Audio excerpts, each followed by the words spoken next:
I am not an addict. I'm not going to sit here and try to pretend that I know how they feel, because I don't. Sure, there's a few things I do that would be hard to stop, but I truly feel I could.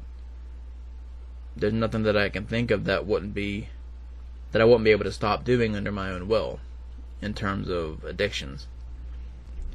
The closest thing I could think of is caffeine, because if I go a day or so without it, I'll feel sick, irritable, and fatigued, but that's understandable to me. It's caffeine. I think there's a lot of weight when you apply the term addict, and I feel it would be insensitive to just tag that title onto anything just because it may be difficult to go without. Welcome back to the Shatter podcast, episode 12. I am Sean, and I wholeheartedly want to thank you for being here.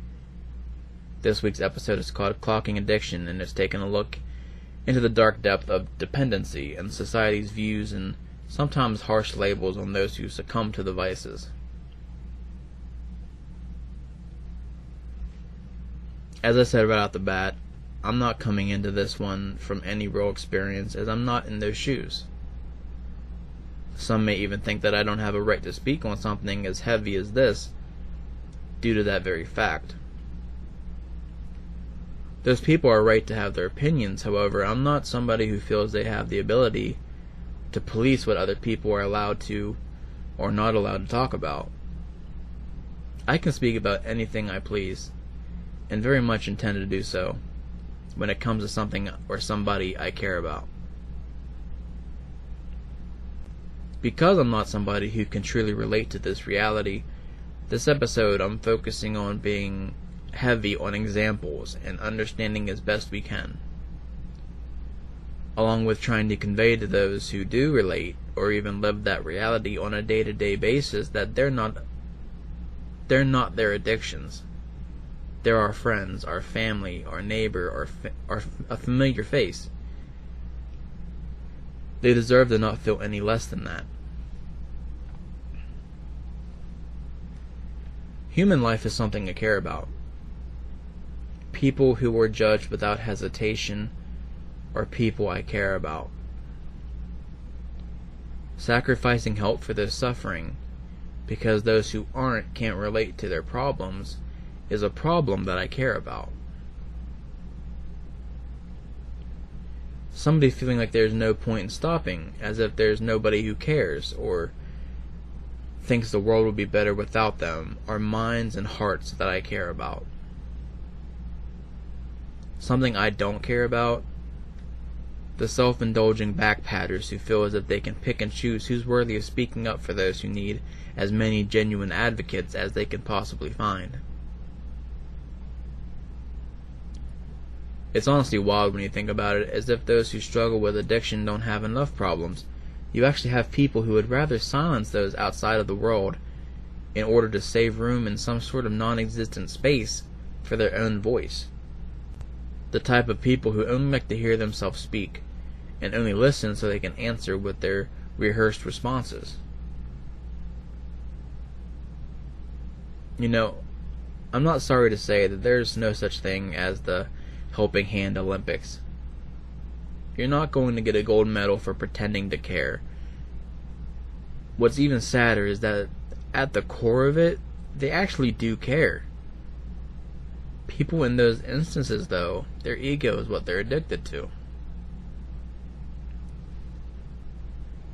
I decided to dedicate this episode to addiction because, to be completely honest, it just came to me.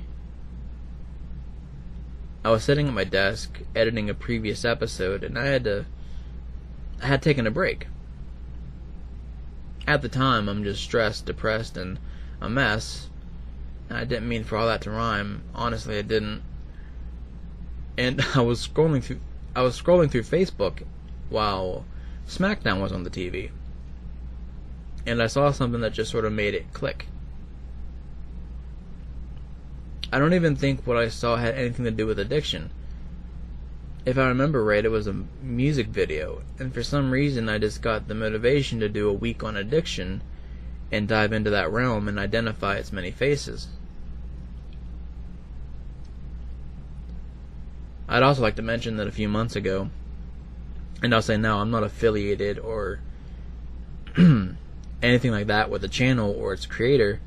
However, we have talked through email once, which I'll get into later. I'd just like to put this out there for anybody who may also be interested. I came across this YouTube channel called Soft White Underbelly. It's a channel, and I'll even call it a beacon of life, started and operated by Mark Laita, based out in Los Angeles, California. Mark interviews people from all walks of life. He interviews the homeless, addicts, prostitutes, pimps, con artists, hackers, strippers, dealers, and a lot more, all walks of life, many of which are the lives that are so heavily engulfed in layers of misunderstanding and negative perception. Despite how you were to feel about some of these categorical people, this is humanity. Mark and his channel give you this beautiful look into the reality of this world, and how circumstances and choices can lead us into places we may not want to even admit are there. I think it's really important for all of us as people to realize that everybody you see, no matter how similar or different they may be, are people just like you. I think a lot of people can relate in the sense that I am in fact from the outside looking in. Still, I care enough to dedicate an entire episode towards a topic that I hope encourages more people to view it a bit differently, ideally in a more empathetic and warm way. I also hope if any of you listening do suffer or live with an addiction, this can remind you that people do care. I hope it can remind you that you do matter and that there is hope. You have the power to change. God has instilled that in you. Perhaps you believe differently than I do. That's completely alright, but even still, the power to overcome adversity is within you. We all have the means to survive. We just have to find it in ourselves, and that comes with all challenges and struggles in life. We call them demons, curses, vices. Not too far from the truth. They will haunt you, harm you, and they will try and make you believe they aren't going away. Addiction, defined by our good friend Merriam-Webster, is a compulsive, chronic, or physiological or psychological need for a habit-forming substance, behavior, or an activity having harmful physical, psychological, physiological, or social effects, and typically causing well-defined symptoms upon withdrawal or abstinence. You have the initial thoughts of addictions like alcohol, cigarettes, pills, and heroin. Then you have these differently categorized habitual vices that aren't really addictions in the clinical sense, but can provoke more serious issue. For example, what some will call porn addiction, tattoo addiction. And you also have the ones that are sort of thrown back and forth between what is an acknowledged addiction and what isn't, such as gambling and sex. The conversation of what makes an addiction legitimate can be held in a million different ways, but the way I see it, whatever it may be,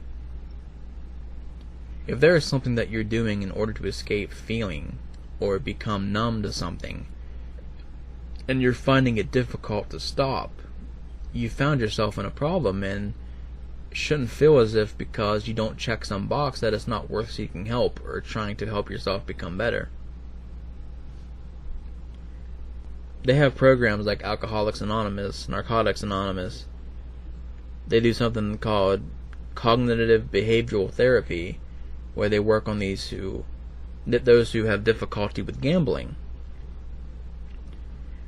They even have programs for those who have loved ones, people they care about who are addicted to something and need help dealing with them. For example, there's a Sex Addicts Anonymous, and there's also a program called COSA, C-O-S-A, Codependence of Sex Addicts, where those who have been affected by those with compulsive sexual behavior can seek help in order to help understand how to deal with them and how to deal with themselves having done so. For alcoholics, we all know about AA, but there's also a program called Al-Anon where they take the fundamentals of Alcoholics Anonymous as well as the first syllables and shape it towards helping families who were affected by loved ones who suffer with alcoholism. It's really amazing when you think about it, because when you're able to help both those who wrestle with their addictions as well as those who they're around, you're expanding the success rate so rapidly for so many.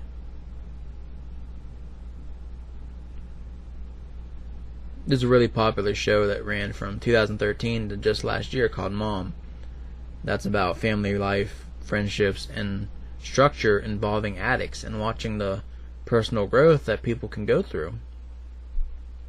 It's a hilarious comedy as well, but the seriousness and the way it deals with things like this is incredible and worth it. Worth a watch for anybody who would be interested in something like that.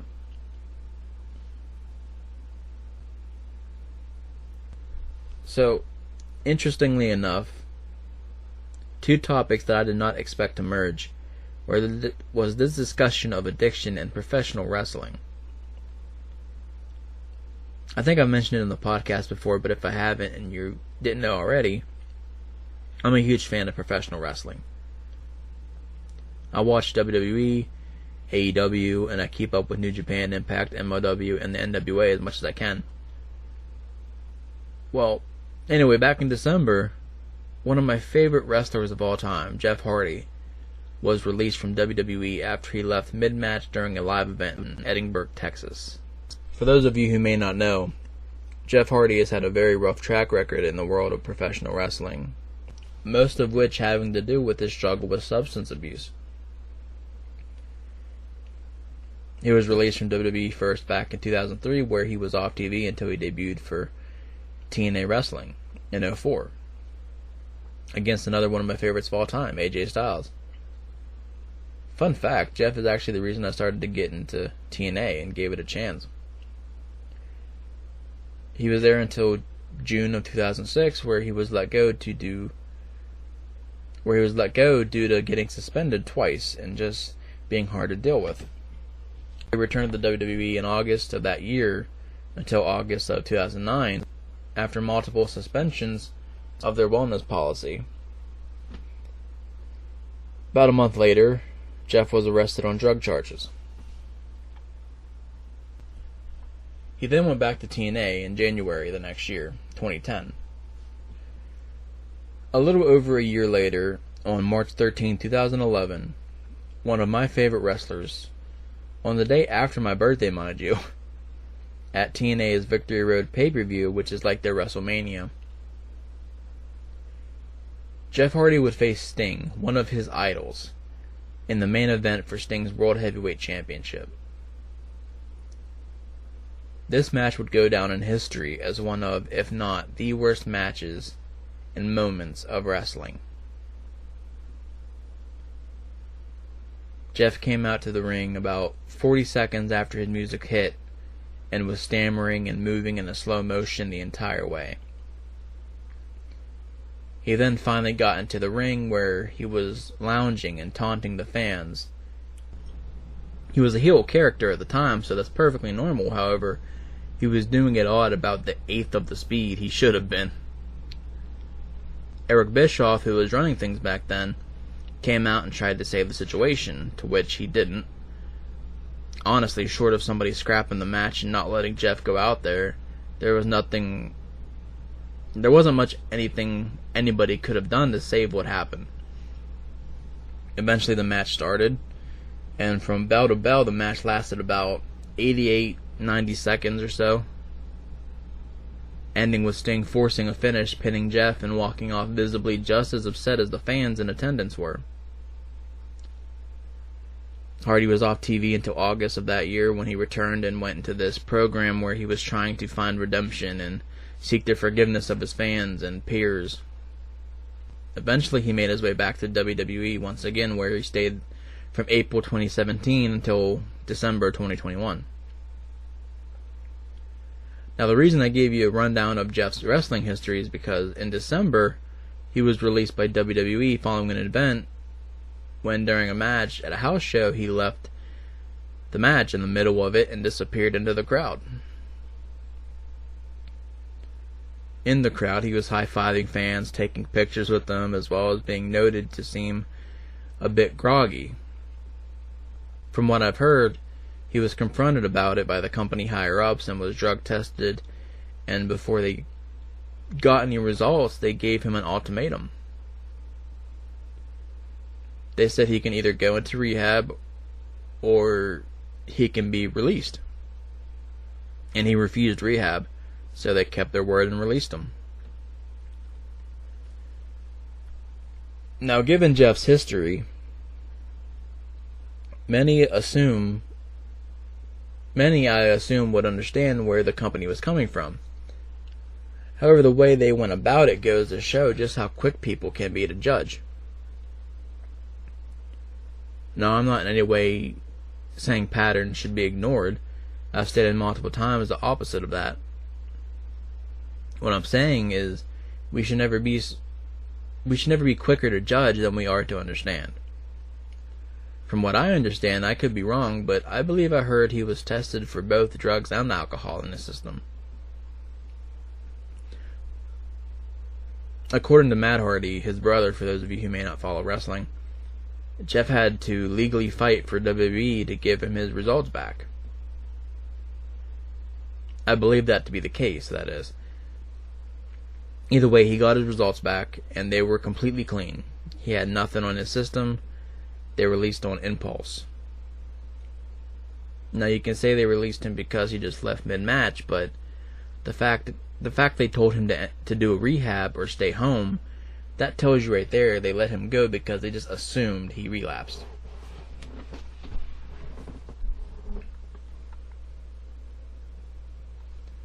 I don't personally know him, of course. That would be amazing if I did, but Jeff is one of those people who will be the first person to tell you that he's had a long battle with his demons, and they've oftentimes got the better of him in some low moments.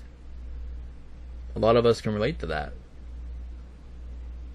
A lot of us can relate to that sense of struggle. When I heard about what happened, him walking out and the way he was moving, being referred to as stammering at one point, I of course was concerned and hoping that it wasn't a relapse. It's not a matter of ignoring patterns, it's a matter of understanding the person.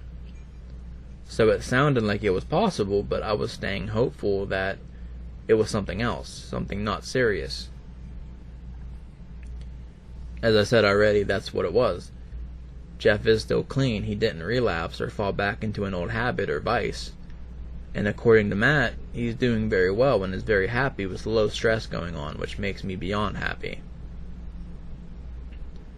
Of course, you could see it online, all over social media, how Hardy was plagued with quotes like, "He fell off the wagon again," or "Hardy's at it again," or you have the classy "shocker," and the sky is blue, insinuating that it would be no surprise or nothing worth mentioning if he were to have fallen back into that place. Thankfully, though, there were a lot of well wishes too. Like, I believe a Wrestle News site called Wrestle Talk ended their coverage hoping the best for Jeff. So there's definitely both support and condemning, but the negative outlooks seem to come in such a heavy abundance. So much so that it may make it even more seemingly so that it's just a world full of people rooting against you, but it's really not. I hope that if you're going through this battle, if you're an addict or a recovering addict, then you know there's a lot of people rooting for you. There was another source I'd like to mention too and talk about a little bit. The channel Vice has a series called Black Market that's hosted by the late great Michael Kenneth Williams. If you don't know the name for whatever reason, he was an incredible human being as well as an exceptional actor who made waves as the character Omar in The Wire, Chalky White in Boardwalk Empire, and was in many other shows and movies as well. Before I go on, I just want to say that if you search the video I'm going to mention, it does show people handling and mixing lean, So if visually that's something that could trigger a negative reaction or make you uncomfortable, then I would advise not watching it. I owe it to you to at least warn you so there's no surprises. I know the mind can work. I know how the mind can work, so keep that in mind if you do decide to search and watch it yourself. If you're curious and think it may be problematic, watch it with somebody you trust, somebody you can confide in, who will comfort and protect you however you need protecting in that situation. There's no shame in that.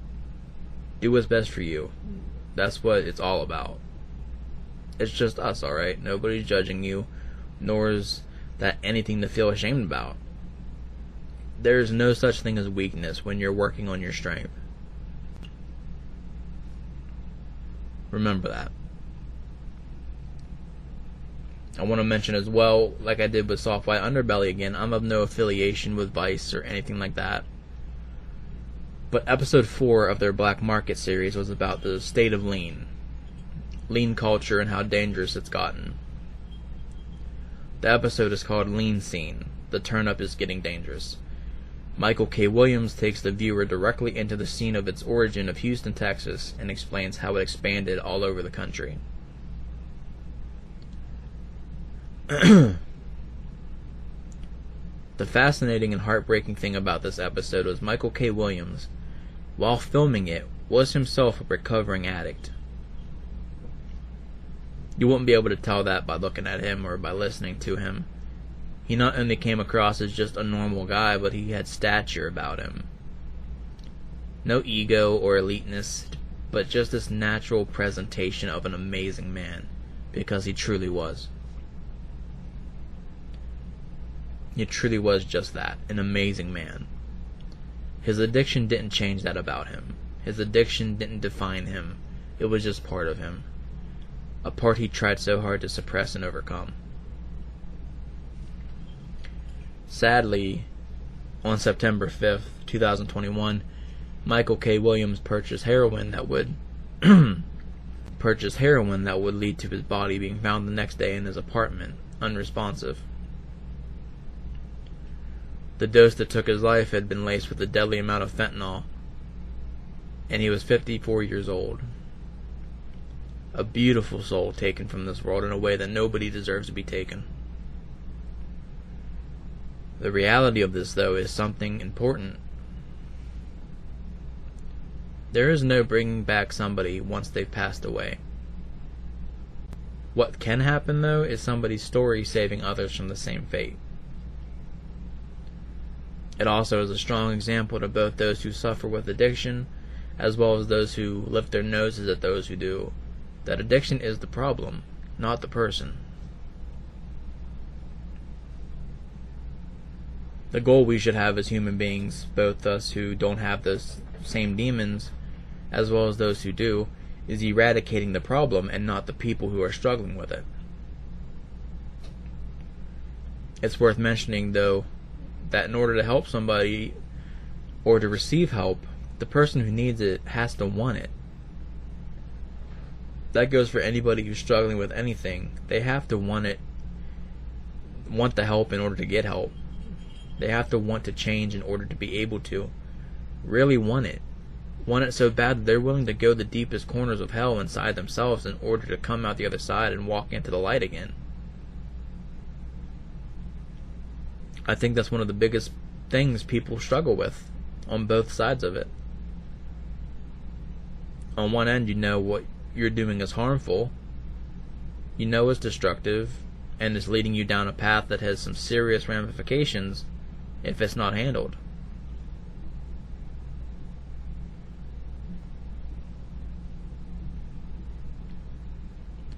It feels so good, though. The moment you engage, it takes you to the place that you found through difficult times, a place you feel like is home.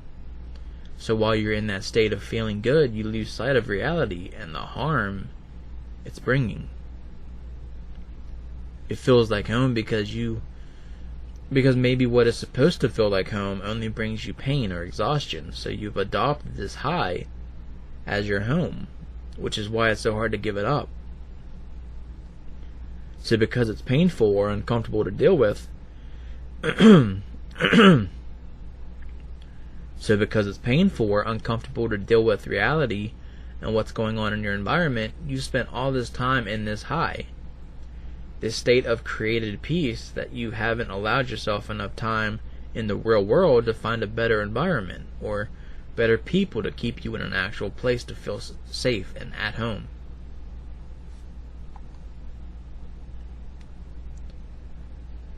Since you haven't given yourself that time, change is going to be scary, because giving up that vice is almost like a trigger of PTSD, because you're being taken from your home again, because you've made this damaging state seem like your home.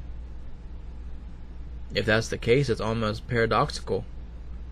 You've created a place to escape a feeling or fear, so the more you escape there, the harder it'll be to leave. It's like your house is being burglarized, so you sneak into a small hidden room to feel safe, but it's full of toxic gas. You're scared though, so you think to yourself that if you just hide there for a little bit, eventually they'll leave and you'll be able to get back out and be safe. Problem is, you now feel as if you're hidden so well they can't find you, so just in case they haven't left yet, you stay in there. You slowly start to get used to it, even feeling safer than ever, because you're still aware that you're breathing in toxic fumes. However, it's almost morphed into a sense of necessary evil, because you know what's hurting you, but you don't know what's out there, so you now treat it as if dealing with the evil you know instead of the evil you don't. Do you see how easily somebody can slip into that false sense of security? If you're thinking to yourself, I would never, or how could somebody be that naive, then I applaud you for having such a blessed life that you've never felt so much fear or pain that you've had the urge to hide away however you could.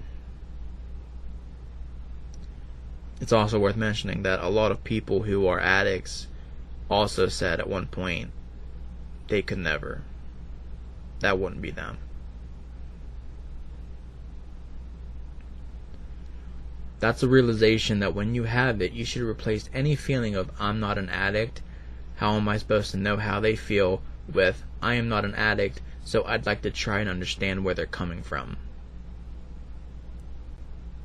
No boat has ever been saved from sinking by somebody on the dock boasting about how they'd never let that happen.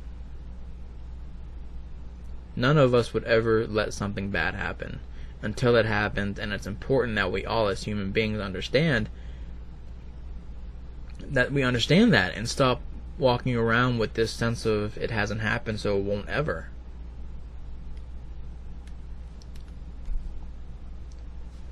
Back to what I was saying though, it also goes with those who see somebody making bad choices, causing themselves harm, and want so badly to help them, but they're not willing to take the help or try to get better.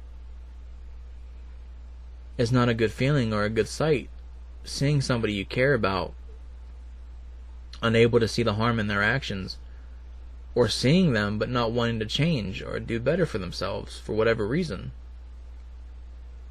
So you're not only hurting by watching them self-destruct, but you're also waging war with yourself by trying to understand what the best thing for you as a support system can or should do. Sometimes it's implied the best thing to do is allow them to do what they want. We're free to do what we please, so there's nothing you can really do to stop them. If you try to stop them, forcefully or through any sort of aggressive means, it could very possibly cause them not only to dive deeper into their vice, but you're also cutting their ties with somebody they can feel safe with, because now they're not going to feel safe with you. They're going to be cautious and maybe even evasive of you. Sometimes it's the opposite. Sometimes it truly seems like a forward and bold action is needed in order to save those you love, those you care for.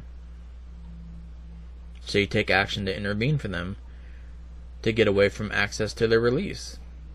This can be in the form of intervention where you lock the door behind them and make them hear you out, or by going through legal means to commit somebody into a rehab facility against their will in order to make them receive the help you feel they need. There's even the possible way of, if they're doing it if what they're doing is illegal, taking legal action and calling law enforcement on them. Drastic, but that does happen. Some people really feel sometimes that that's the only way to get somebody help.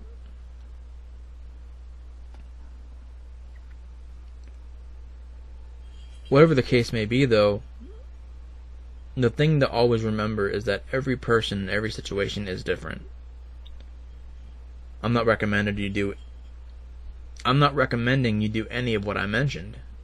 If you find yourself or somebody you care for in that situation, I'm not saying not to do any of what I mentioned. I am in no position nor am I qualified to advise you on how to tend to those you love that are dealing with addiction. So I just want to make that clear. What I'm saying, though, again, everybody in every situation is different. My philosophy on how to be there for somebody when it comes to anything really is the first step is being there. Just be there for them. Allow them to know you're there. Then if you feel as if they are going through something harmful, make it clear it's not your business and that if they don't want to talk about it, that's okay. But just ask them. Have a conversation with them about how you're feeling and ask them how they're feeling. You don't have to be quick and direct. There's nothing wrong with easing into a topic if it helps, but it's important to just talk to them. Think about it. If you immediately engage with them with questions and assumptions, you're approaching them as if they're a problem instead of a person who may have a problem. So just talk to them, person to person, so they understand and realize that that's who you see them as. I can't speak from personal experience, but I can't help but think that sometimes people are hesitant on being helped because they feel like they're being looked at as if they're the problem.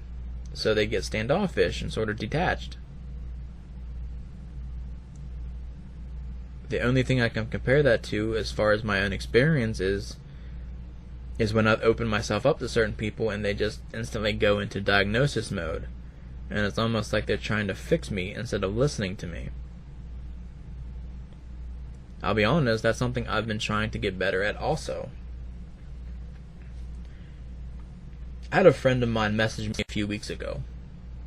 She and I don't talk a whole lot, but thankfully she knows she can message me if she ever needs to talk to somebody, so she did. I won't get into what was happening, but she confided in me something personal. And because I'm somebody who does genuinely want to be helpful and healing, and I do care about her a lot, I went into let me fix you mode a little bit. Now I was listening to her very clearly, so I wasn't just giving advice blindly, but immediately after the conversation stopped, I was upset with myself because I felt I should have been more back and forth and less problem solving, if that makes sense. I just hated the idea that she may have felt more judged, or not so much judged, but maybe perceived differently than she'd have liked to have been, and less like she had an outlet. We've talked since then, so I didn't hinder our communication, thankfully. It was just something that bothered me and how I feel I handled it. I would much rather be seen as somebody who is a safe outlet than somebody who just thinks they can fix you. Now, I can't fix anybody. But being a person who can listen and talk to you about things can make a big difference. It's just how I feel anybody should be treated. Like the person they are and not the problem they're having. You also have to keep in mind that in order to help somebody, they have to want help. They have to be willing to change before they're capable. And people are very much capable of changing when they have the want, the motivation, as well as the support of others. Keep in mind your own self. Keep in mind your own self needs as well, too. It's never selfish to reel yourself in order to continue yourself safely.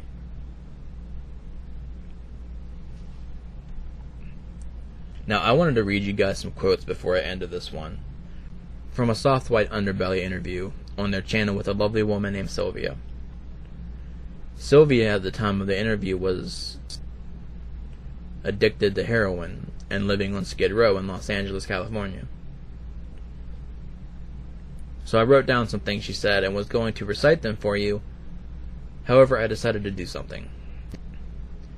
I decided to escape my comfort zone for a moment and reach out.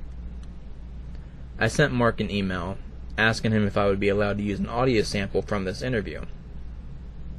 He responded and graciously enough approved my request and has allowed me to put a sample of that interview here for you guys. I'll tell you now, hearing it come from her is a whole lot better than listening to me try to read it for her. So, the next few minutes you'll be hearing the voice of Sylvia from her interview with Mark Laita on the Soft White Underbelly channel. It's weird because my whole outlook on life has changed being out here. I don't want to die out here. I don't want to be another girl found in a tent, burned alive, you know? I've had one of my closest homeboys die in a tent, go into the coroner's office as a John Doe. And I don't want that to be me. And my family, they don't know where I'm at. They don't know if I'm alive. And I don't care because they don't care to find out. I have a Facebook, they can find me. But these people that I'm now choosing to make my family, they check on me every day. They make sure I'm okay. They make sure I'm fed, clothed, healthy. My boyfriend now, because I had an eating disorder, I wouldn't eat. He makes sure I eat every day. And it's little things like that people don't know matter to somebody, but they matter, you know? And I've had my heart changed for people out here because I'm one of these people out here. I never thought I'd be somebody to live on Skid Row. But I can say that I stay on Skid Row. But it gave me a heart that I never had, a heart to care for somebody that nobody wants to care for. My mom, my ex-boyfriend's mom has been out here since she was 15 years old. She has HIV and lung cancer and she's dying. Nobody checks on her. Nobody feeds her. All they do is feed her crack. One day I'm going to find her dead in her tent. I know I am. And what is anybody going to do about it? People are dying out here every day. And it's like, what is anybody doing about it? I'm just one girl stuck out here. I try to make it home. I don't know what my next step is, but I'm not going to be out here forever. I'm 25 years old. And I don't want to stay stuck out here. Some of my closest friends are those people that talk about how they are gang members and murderers. And my best friend, she's been a prostitute since she was 14 years old. But I love her because she's real and she has a heart. I always thought I was better than everybody because I was from Orange County, because I grew up in a good lifestyle, a good home. But I'm not better than nobody. I'm just as low as everybody else. And I'm okay with it. I'm okay with that because when you're at your lowest point is where you get your greatest strength. And my next move in my life, people are going to be shocked because I've set in my heart my next steps. You know, 3 things to keep secret are your finances, your love life, and your next move. And my next move is going to be my greatest move. And my life isn't going to be nothing what it is now. And I'm going to make sure, because nobody else can but me, you know? I just think that's something powerful, you know? Absolutely just a powerful thing to listen to. Now it's worth mentioning that everybody everything people say is their side of the story. These interviews are a glimpse into people's lives, and we're shown what they allow us to see. And Mark will be the first to tell you that nothing should be taken as fact. They're telling their story, and we're given the opportunity to listen. It's up to each person who listens to decide what they believe anybody says. That's the role of life in general. When I watched this interview, though, and I listened to her talk, I felt somebody who's broken. Somebody who's in a place she doesn't want to be. She, at the time of the interview, was at a low. In the thick of her addiction, she still had the awareness and understanding of what tools and what real support is. I just think listening to her talk in just this short clip opens a window to so many things. A hint of what can cause this sort of struggle, a weakness we can feel when it takes a hold of us, and then having the drive and passion still within through all the hardships and struggle to know you deserve better and want to get better. It's such a mountain of development inside somebody who's feeling crushed by that mountain. But they realize they have the strength inside them to lift it off them in time. I just find it amazing and heartbreaking and motivating, and I certainly hope everybody can take something positive from this piece of communication between her and Mark. I dug through the comments and found an account claiming to be Sylvia's cousin. I again don't know for a fact if they're who they say they are, but if by chance that they are, they gave an update. If this person is her cousin, the only update I've been able to find is that about a year ago, Sylvia had, and a guy that she knew through Skid Row, was able to move away from the area and had a place of their own somewhere. They said they were both trying to fix up their lives and that Sylvia is, quote, in a better place. Then about 6 weeks ago, there was another update from the same person who said she hadn't been in contact with her for a while, but she'll occasionally post on Instagram. So, if this person is legit, then it sounds like she's at least doing well. So I truly hope that she is, and that's the case. Again, I just have to make sure I make it clear. It's all speculation, and none of the updates are to be taken as fact.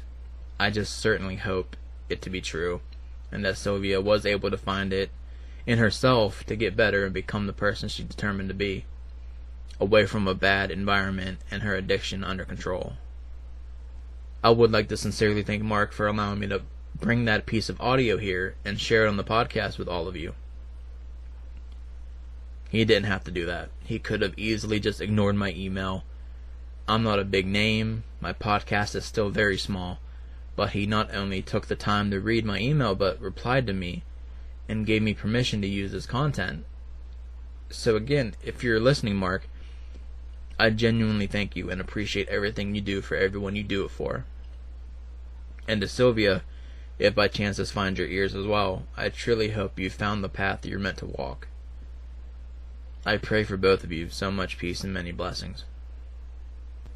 If you haven't already come across it, you can find Mark's channel, Soft White Underbelly, on YouTube. I'll be linking the channel in the descriptions.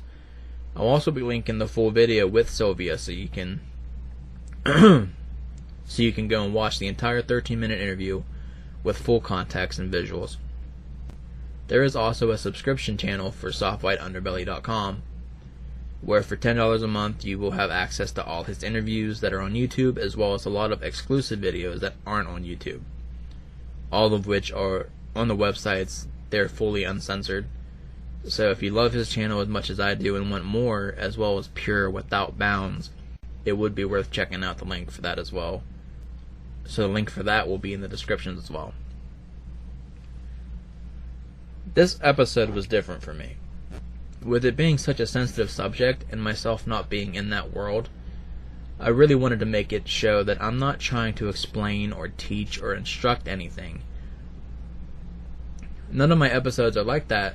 It's just my perspective and thought process. But especially this one. It was important to not come off as I know something others don't, or that situations to these types of problems are easy. That's such a naive way to think. If it was easy, there wouldn't be such an abundance of people struggling with it.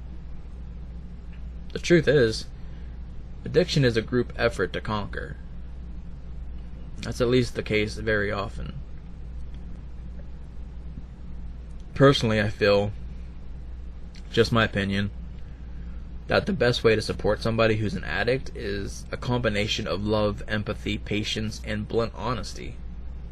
I don't think it's productive at all to be rude, hateful, or bitter. However, people need honesty. It doesn't help sugarcoating, beating around the bush, or being passive either. You need to tell them that what they're doing is harming themselves. It's hurting those around them, and it's going to end with a short conclusion if they don't take the steps to getting themselves clean. This is, of course, mainly towards those addicted to alcohol and drugs, but any addiction where your personal health, hygiene, and life progression is halted is dangerous too. It's important to have compassion and understanding, but it's just as important to have honesty and direct points. Somebody in the comments section of Sylvia's video shared an Oscar Wilde quote that said, "We are all in the gutter, but some of us are looking at the stars." We're all in this together. And no, that was not a High School Musical reference. I would not do that to you guys. It just happens that it's a true statement. I'm not an addict, but there are addicts out there. I'm not better than any of them. They're not better than me. We're in this world together, and together is how we're going to get through it. It's so much more productive and fruitful when the entire village works to keep the water supply flowing. There is no take or give, only shares and compassion, as well as some tough love and even tougher spirits. So I certainly hope you've all been able to take something from this week's episode and apply it to yourself. Whether you're somebody who's struggling with an addiction yourself, if so, I hope you know that you matter and that there are people who will listen and care for you. More importantly, it's vital that if you don't already, you need to care for yourself. I know sometimes it may seem as if you don't matter or you're just a statistic on a social blog's Excel sheet, but you're not. You are so much more. You're somebody worth fighting for, and I truly hope you start fighting for yourself. If you're a recovering addict, I'm so proud of you for taking that fight and swinging hard. Never allow any doubts and insecurities.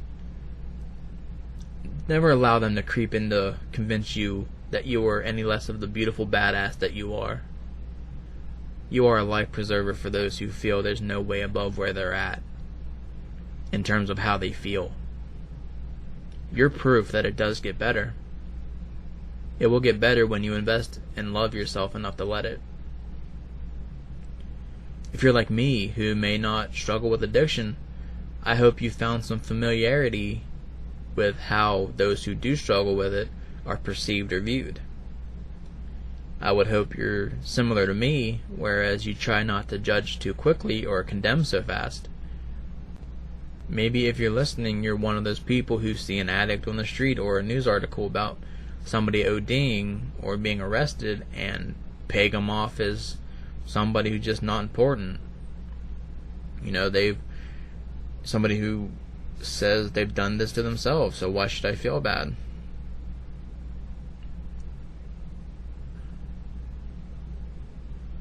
If that's you, I'm not here to call you out.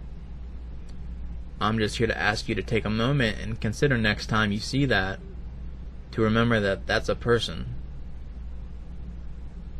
That's somebody's child, that's somebody's parent, that's somebody's sibling, somebody's cousin, somebody's friend. Perhaps you started this video with a closed-minded perception and now you've opened up some. I certainly hope that's the case if that's how it started. If not, and you think what I'm saying is just nonsense, and that it's pointless to want to help somebody who you deemed is too far gone, well, that's your right. But I very much disagree, and I will continue to try and always see the person behind the problem first. I don't know all the answers, but I care enough to present the question. And I hope you will too, because the next person you see struggling may be somebody you love. Whether it's somebody you know or not, you have the potential to carve out how they'll feel for the rest of the day, the week, maybe even the rest of their life. Keep that in mind while you're living your life, because you have the power to possibly save or ruin another's. I would hope that you prefer the former. Thank you all so much for coming back this week. I enjoyed doing this episode and look forward to many more where I'm able to go outside my familiarity and even outside my original content and bring elements from other wonderful people into this podcast. Once again, a big thank you to Mark for allowing me to use his audio. Also, a big thank you to Sylvia for telling Mark, as well as all of us who subscribe to Soft White Underbelly, her story. My support goes out to Jeff Hardy and his health and happiness. Can't wait to see what's next for him. I also want to say rest in peace to Michael K. Williams, an absolutely incredible soul taken from this world way too soon. My prayers and love goes out to his family. You are very missed, brother. Next week's episode is Sonder and Change, where I'll be talking about just that. Change is something I struggle with myself, so it should be a great chance to expand on the subject and vent out some of my own anxieties, as well as discussing the interesting world of understanding how all those around us have their own entire lives where we're not the starring role. It's an odd feeling when you think about it, but odd is good because it means you're thinking. So I hope you'll be joining me for that. Before I sign off too, I just want to reiterate, if you are struggling with anything, please reach out. There are programs, there are numbers, there are hotlines, there's people that care. Please reach out if you need help. There is no shame in it. Please always remember that. Before I go, of course, be sure to check out the link tree, like and follow the Facebook page, subscribe on YouTube. Go ahead and check out the shop if you haven't, see if anything stands out to you. You're free to donate through the Cash App if you're so inclined, but no pressure at all. It's just there if you'd like to. Stay updated to know when new things drop and to find out what episodes will be coming up next. As always, I hope the rest of your day is as wonderful as you are. This is the Shatter and Breed podcast. I am Sean, and as always, stay safe, be thankful, and God bless.